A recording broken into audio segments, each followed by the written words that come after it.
10 నిమిషాలు వస్తుంది చూడు, మళ్ళీ మీకు మెసేజ్ వస్తుంది చూసి ఆ నెంబర్ మాకు చెప్పు. ఇది లారీలో వస్తుందా?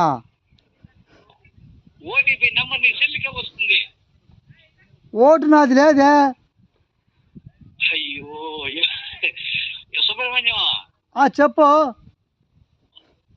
ఓటీ అంటే నీకు ఓటు కాదు, నెంబరు, ఓటీపీ నెంబరు హెల్త్ గురించి వస్తుంది ఒక నెంబర్ నీ సెల్లుకి. ఆ నెంబర్ మళ్ళీ నాకు చెప్పు వంట.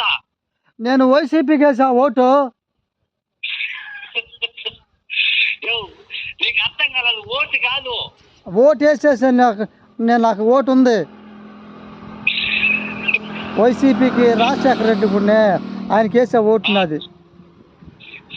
నువ్వు మొత్తం పైన సుబ్రహ్మణ్యమేనా? నేను సుబ్రహ్మణ్యం మాట్లాడుతున్నా. నువ్వు ఎవరువే? నేను పాకాల నుంచి జీవాచారి కొడుకు. జీవాచారి కొడుకు సుబ్రహ్మణ్యమేనా? జీవాచారి సుబ్రహ్మణ్యం కొడుకుని మాట్లాడుతున్నాను. నేను బోడిపల్లి వేణు తెలిసిన. వేణు గారా? అయ్యా నేను ఓటు వైసీపీకి వేసా. నన్ను ఎవరికి వేయను ఓటు. రాజశేఖర రెడ్డి గారికి వేస్తా ఓటు. నేను ఎవరికి వేయను అంటే వేయను. నువ్వు ఎవరు చెప్పినాక నేను ఎవరు చెప్పినా ఓటు వైసీపీకి రాజశేఖర రెడ్డికి వేస్తా. సుబ్రహ్మణ్యం,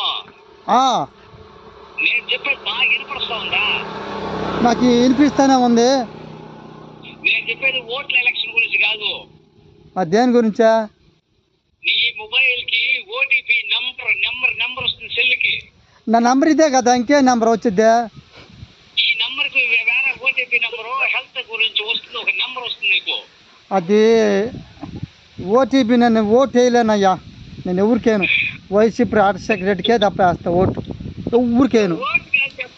ఓటు కాదుయా. ఇంకేంది ఓటు కాకపోతే? ఓటీపీ నెంబర్ హెల్త్ కాదు, ఆరోగ్యశ్రీ కార్డు నెంబర్. నాకు ఎందుకు ఓటు? నాకున్న ఓటు మళ్ళీ చెడగొడతారు మీరు. నువ్వు ఏం మాట్లాడుతున్నా పెట్టే స్వామి తలకాయను పెట్టా పార్టీ. నేను ఓటీపీ నెంబర్ అంటే నేను ఓటు